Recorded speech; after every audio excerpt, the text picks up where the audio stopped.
Hello, hello. I was just checking to see if my timer was going.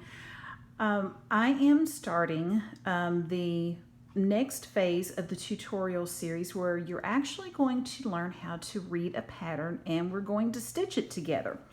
I found this free pattern online. You can find several of them online. And I wanted to find something that had a few colors in it but was basically easy. And because the point is you're just learning how to follow a pattern. Now, if you already know how to stitch and you've come upon this through curiosity or what have you, I use a lot of different videos for stitch alongs, so I can just sit and stitch while I'm listening and maybe glance over occasionally. So if that's you and you already know how to do this, please feel free to use my videos as stitch alongs where you can just listen to some stitchy talk while you are working on your current project. So with no further ado, I'm going to get started on this, and what I'm going to do is do this in about 30-minute segments. So there will be several segments in this series, several tutorials, because I don't want to wear you out.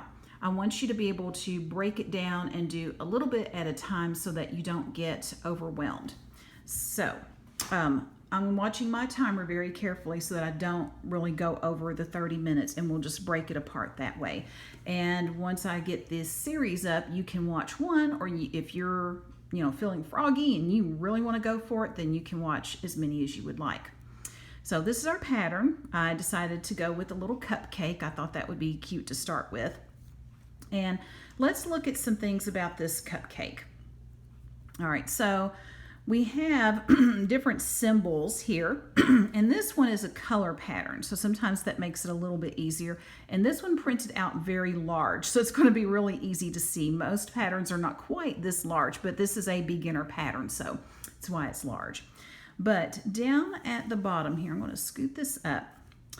I have substituted a couple of colors just for the sake of ease because I've got several of my colors tied up in other projects right now, but these were some spares. So this first one that you see right here, the number originally there was 3326, and that's a DMC number, and that simply stands for a particular shade of pink. Well, I decided to go with 605 as a replacement. So this is the pink that we're going to be using. And as you can see, there's a pink box with an upside down T. And of course, on our pattern here, we have all these little ribbons running through the icing of the cupcake. And that's where we will be stitching our pink. The next one, and this will never happen again in a million years. This one called for 554. This is a purple. I tried just to dig in my stash. I wasn't paying attention to the number and just trying to find a purple that would match pretty close. Well, guess what? It's 554. So I was like, wow, I am awesome. So we are going to use the original number for this. And this is a sticker that I put on my bobbin here because I've been storing my thread through bobbins. I'm going to change that to floss drops later. But I always put the number on the side so that I know whatever color it's calling for, that's what I can use. Next one, it was originally 3863, which is a brown color. So we're going to go with 780 on this one. It's a little darker than this, but that's okay. We're just practicing. And we see the symbols here, and that's going to be the bottom part of your cupcake where the actual cake part is. And the last one is 310. 310 is, sorry, I had to make my light a little brighter there. 310 is black. Now, I don't have a number on this one. This was a spare. Normally, I would go ahead and put a write in at least another number there. But we know that is black, and that's where you're going to have the middle part here because it's kind of like the little cupcake is smiling, I guess. So there are our threads. And when you first start out, most people don't feel comfortable with changing out colors like veterans do, if you want to use the word veteran. Most will want to stick right with the colors that are called for. You need to do whatever makes you feel comfortable. One of the things that I will tell you over and over is that there aren't really any rules for cross stitching. There are just best practices. And you know what? This is a hobby. you're doing it for fun. If you're not planning on putting any in a show or anything, do it however you want to. If someone says, well, best practice is blah, blah, blah, and you don't want to do it that way, don't. It's a hobby. So I just want to stress that you're supposed to have fun with it. Okay. So we have our little, let's see. I've kind of lost my track there. I went off on a tangent. But anyway, we have replaced 2 of the colors and we're keeping 2 of the original. And that is just fine for what we're doing here. Now, I need to make sure I've got the basic supplies. Okay, so I've got my needle here. It's hanging on to my needle minder. And then I have, this is 14 count Aida. So if you remember, 14 count Aida, simply Aida is the type of fabric it is. And it's a little bit stiffer than other patterns. So we're not doing even weave or linen, anything like that. We're going to stick with Aida because, again, you're learning how to read a pattern. So we don't want to make it more complicated than it should be. So 14 count means that there are 14 of these squares per inch. Now I have, let's see, let me find my, pardon me just a minute. I'm going to see if I can find my,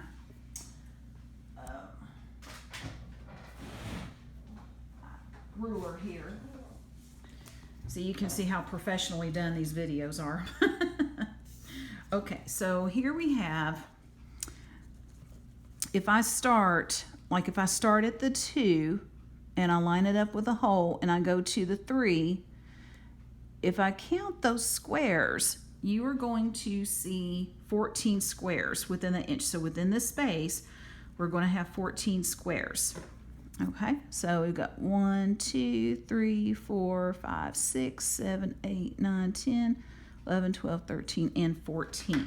So if you're not really sure of what a fabric count is, and you've just got this random piece of fabric and there's no labeling on it, then you need to get out the ruler and you need to measure, and that way you'll know what the count is. And the reason we need to know what the count is that this is not a kit. This is something that I have pulled off the internet, so I have to come up with my own stuff. So this is an 8-inch by 8-inch piece of fabric. Well, how did I come up with that? Well, let's take a look at our pattern. Okay, now I've already figured out some of this just for the sake of time. Okay, so what I have to do, this pattern on the sheet, it did not tell me what the thread count was. And thread count, simply for your terms, would mean how many squares across and how many squares down. So we go across and then we go down, like you would measure a picture frame. Okay, so what I did was I counted the number of squares going across. Now to make it easier so you're not having to count every individual square all the time, if you notice, this is on a grid. Now this grid is a little different. I think it's just to help you see better, but this grid, if you notice, it has 1, 2, 3, 4, 5 squares in the grid. And then it's 5 across and 5 down. Normally, they go by 10. So just so you can keep that in mind. But this is 5. So what I did was I started across and I counted these 2. And then this fills a square. So it's 2 plus 5 gives you 7. And then plus another 5 gives you 12. Another 5 gives you 17, another 5 gives you 22, and then add these extra 2, and that's 24. So we have 24 threads going across. And then when we count down, we start here, and we've got 3 here, 1, 2, 3, when we get to this next grid block. So 3 plus 5 is 8, plus 5 is 13, plus 5 is 18, plus 5 is 23, and then add these extra 2, and that's 25. So we have a 24 by 25 as far as the thread count goes. So I wrote that down. I always like to write these things down on my paper, and I've done this for years. Now, how do I figure out how big this thing actually is going to be inch-wise? Well, we know that we have 14 squares per inch. So what you have to do is you have to take your 24, and you're going to divide that by 14, the 14 squares per inch. Well, it gives me something like 1.7. Okay, this is going to be a pretty small stitch. Well, I like to round that up just to be on the safe side, especially since it's over 1.5 inches. So I went ahead and said, okay, let's make it 2. since 25 it's just one more thread count, it's going to be basically the same. It was still 1.7 something, so again that's going to be 2. So I've got basically almost a 2" by 2" picture here. Now, basic rule of thumb has always been, if you want room for framing and that kind of thing, that you add 3 inches to each side just to give yourself enough fabric where you can stretch it, manipulate it, frame it, and you don't want to cut it like right to the edge. Now, depending on what you're doing, you may not need 3 inches on each side. You might just need 1.5 inches. Depends on if you're doing a pillow, if you're framing it, whatever you're doing, if you're putting it in a hoop, okay? Because, and the reason I say that is if you're always adding 3 inches on every side, fabric gets really expensive. Now, Aida, not so much, even though it is more expensive than it used to be. But you have to, sometimes you have to do it sparingly because, like I said, fabric is expensive. So the more inches you add to your fabric, the more it's going to cost. Now, cost may be no object for you. It is to an extent for me. So I have to be very careful about, how I'm counting my fabric. And a lot of times I don't buy fabric until I actually need it for a project. I do have some smaller scraps, but it can get expensive just to try to collect your fabric. So for this though, we're using Aida. I'm not really sure what we're going to use it for. I don't know if we're going to put it in, a hoop or whatever it happens to be. So I went ahead and did 3 inches on each side. So if you do 3 inches here and 3 inches here, for this it gives you 6 additional inches. Same thing on this side. Excuse me. You have 6 additional inches. So you have to add the 6 inches to what you already have. So that's going to give us an 8 by 8. And that's where I came up with this. Now, I typically want to, I like to use a hoop because it makes it a little bit tighter. I like the tension.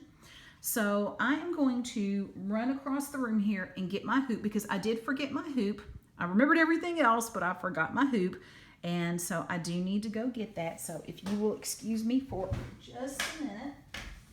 I've got to slide through my maze of stuff here. So I'm going to move my light so I can get around it. And I'm going to get my hoop. So hang in there with me.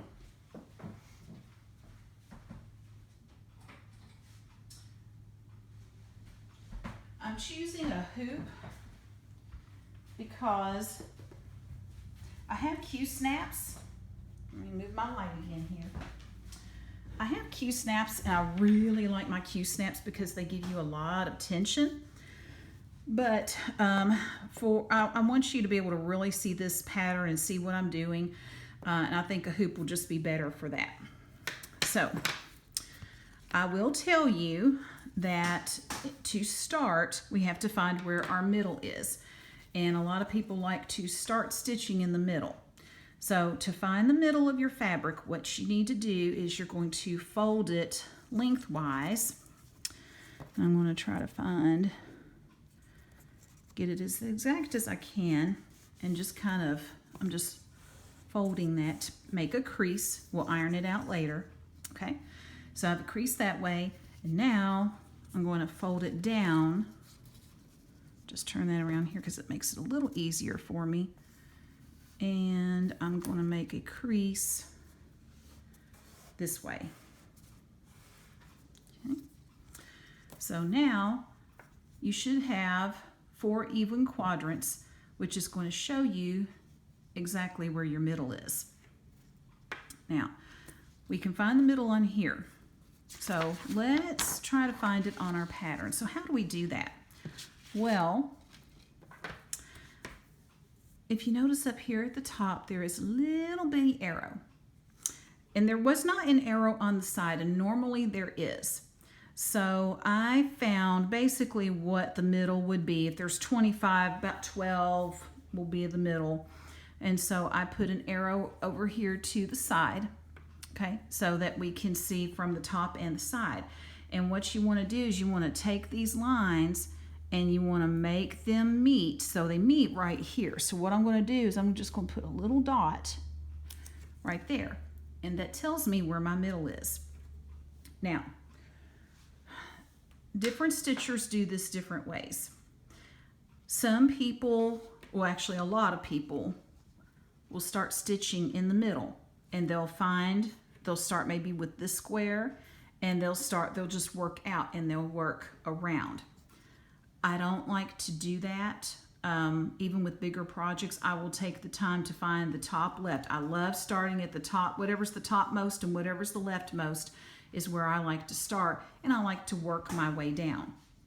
Some people like to start in the middle because they feel like they can absolutely make sure that their pattern is centered.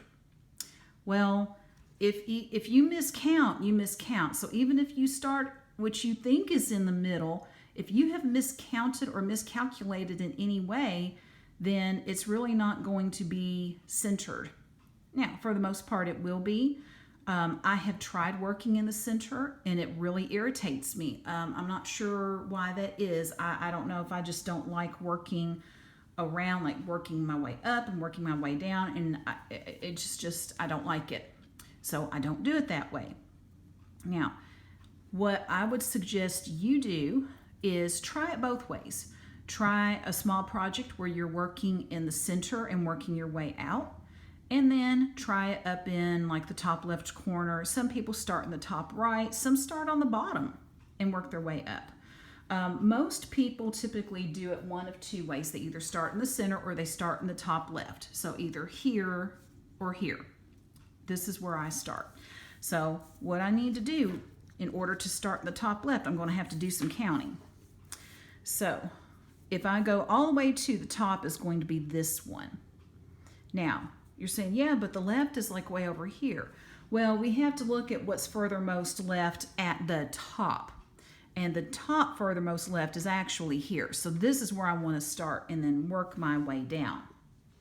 So what I have to do is I have to start in the middle, and I have to see how many squares I need to count up to get to this point, and then how many squares over.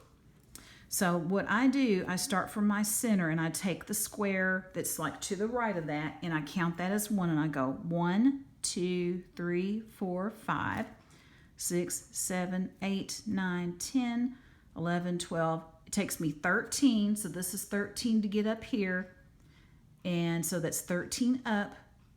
And so if you want to remember that, go 13 up. If you need to write that down. And then from that square, now you can either count that square and go across, or you can start across. So if I start up here, I'm going 1, 2. So 2 over. Okay? However you want to do it, just make sure you do it the same way every time, and that way you don't confuse yourself. Now, if I want to do it a little easier, I can use my blocks here, my grid. So starting here, I know coming up to this next block, I've got 5, 10, 12, and then 13. So that will also help. So on here, I need to start in the middle, and usually what I do is I'll take my needle here and I will count. So I have to hold it up because I got granny eyes. I need to see it. Okay, so here is my actual middle. Okay, so let me hold it where you can see it. Okay, so I'm going to start with this block here, and I'm going to go 1, 2, 3, 4, 5, 6, 7, 8, 9, 10, 11, 12, 13. And then I go 1, 2. So this is the block where I need to start. So I'm going to take my needle, and I'm just going to make that dot where I can see it pretty clearly. So I kind of know where that is. Okay. Now, this color, I have to see where my block starts. Okay, so my block is this purple one, and if you don't have a colored chart, you have to go by the symbol. So it's kind of like a little half slash here. So if I look down at my key, this is my color key. Here's my half slash, and that's my 554. So I take my 554, and I'm going to unwind this because it's a bobbin. I'm going to unwind it. Now, if I had my floss drop, it would be a lot easier to figure out like how long to make it, but I've kind of figured out with the bobbins. So I'm going to cut this, and it's going to be about 30 inches. Now I'm going to pull one, so I need to take my strand, okay, and I'm going to pull straight where it pulls it right out, and then the rest I'm just going to put to the side, and I'm going to take my thread, and I'm going to make the ends meet. Now, I will tell you also that I washed my hands before I started doing this, and every time I do a stitching session, I wash my hands. The reason for that is that you start to build up oils on your hands, even if they're clean, even if you've never been in, you haven't, gotten into any dirt or anything like that. It's still, your hands build up oil, and that oil gets on your fabric. So I've got my little sponges here. It's just water in the sponges. They're run. It's I put water on the sponges, wring the sponges out, and I cut up about some little squares. I've got about 3 squares in there, just so it's level with the top. And then I rotate those out once a week, just so they don't get nasty. Okay, now I'm going to thread my needle.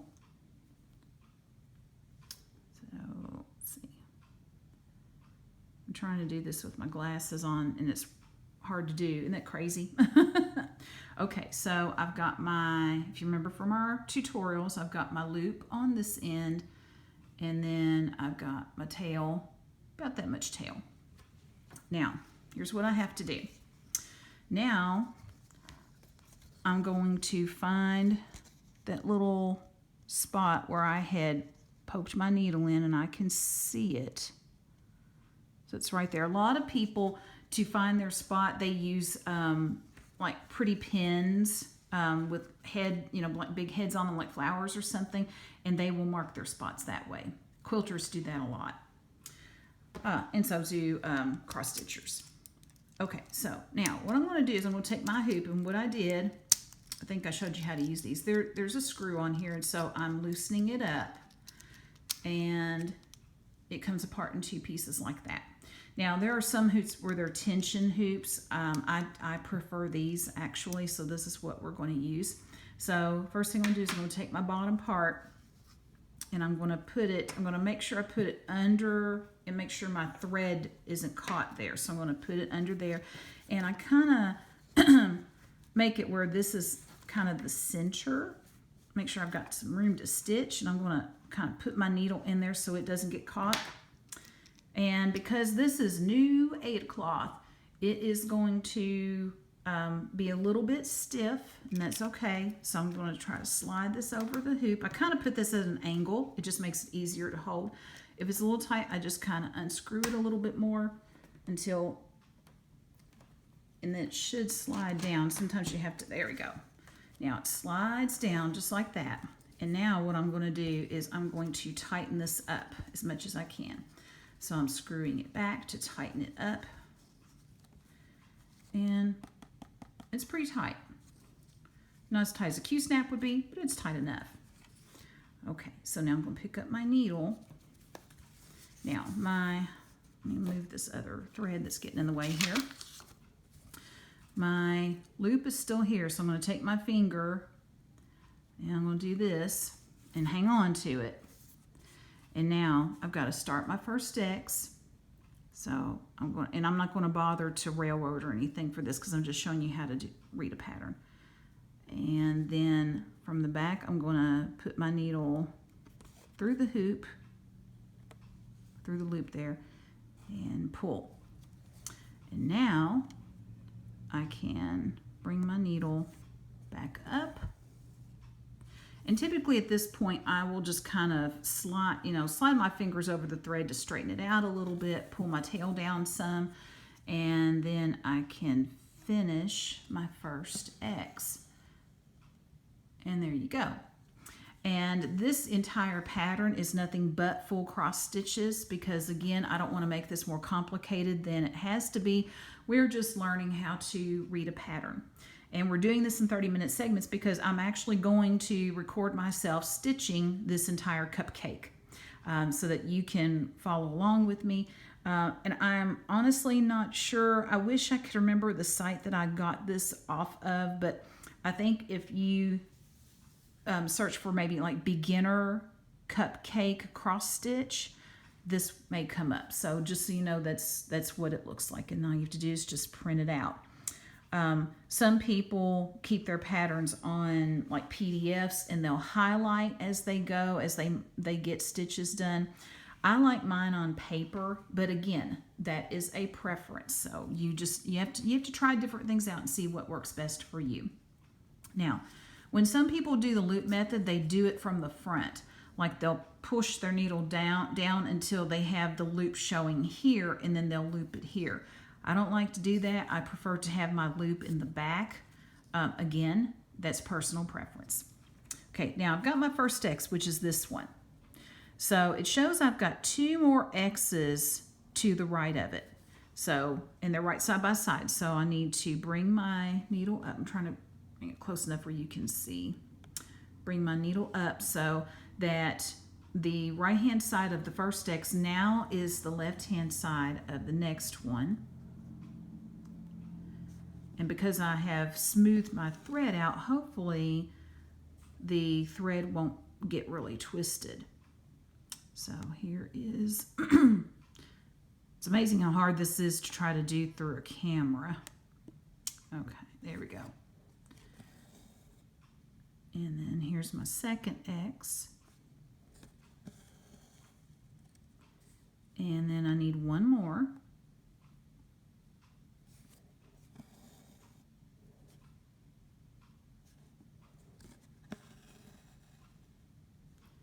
And then there is the third one. Okay, now I know that's my last one that row, so I'm going to leave my needle here. I'm not going to finish the X yet. Now, what I like to do, and because I've been doing this a long time, I'll try to do like 2 rows at a time because I can see and remember how what I need to do. But we've stitched these 3. Now this is big. Now normally I will shade these in, so what I can do is just take my pen and I'm just shading it in. Now you can do that, or now I'm gonna warn you on this one. You will not want to do this in pencil. I have some patterns I've done with pencil and it ends up, the pencil lead gets all over your hands. And so it totally defeats the purpose of washing your hands before time. So not a good idea, just letting you know. And so most people though will use a highlighter, which I found is much better even than from the ink pen. The ink pen's not as bad, but we're going to practice with highlighting. I think that will show up much better. Okay, so that just shows us that we have done that row. Now, what people do, like when they buy patterns, they will print those patterns. So you print them out, and you do have permission to do that for your own personal use. Print your pattern, and that way you can mark up the printed portion all you want to, and you still have your original pattern and you haven't messed it up. A lot of stitchers have made the mistake of marking on the original pattern, and then they've basically rendered it unusable, which is a shame because they paid for that pattern. So what I do is I print my patterns out on a different sheet of paper, or just put them on the copier, print them out, and then I can mark all over the copy all I want to.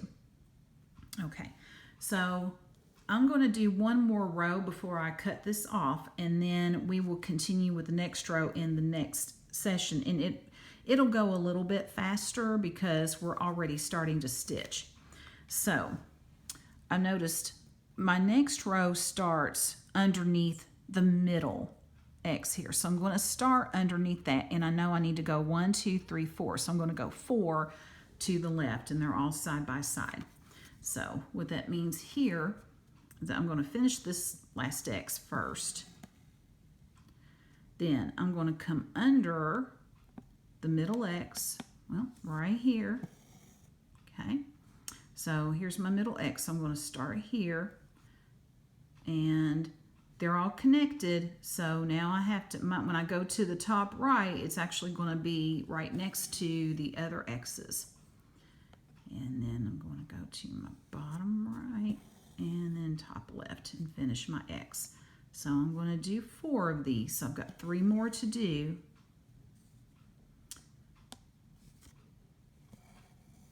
So I'm trying to stay in the camera range. It's really hard to do when you're not used to having a camera right in front of you. It's hard to do that.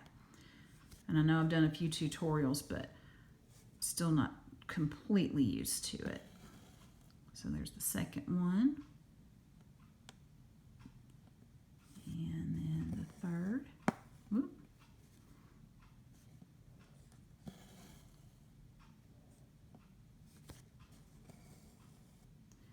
So you know how to make a basic cross stitch, and so I will start to move a little bit faster as we go.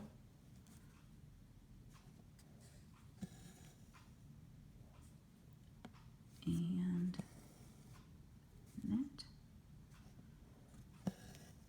All right, now I went ahead and pulled that through, but that is my second row. So I'm going to take my highlighter,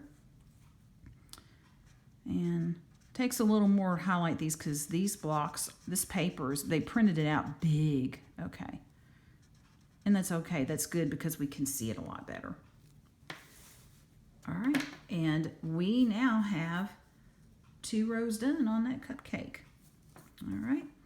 Okay, so I'm going to end it here, and we will continue with the next row. And I think what I will do is I'm going to get a list of questions, just maybe just to answer just some different things about cross stitch for you while I'm stitching this. And I won't talk through the whole thing because I know you want to focus on watching me stitch this. But I will try to come up with something so it's not completely silent the whole time.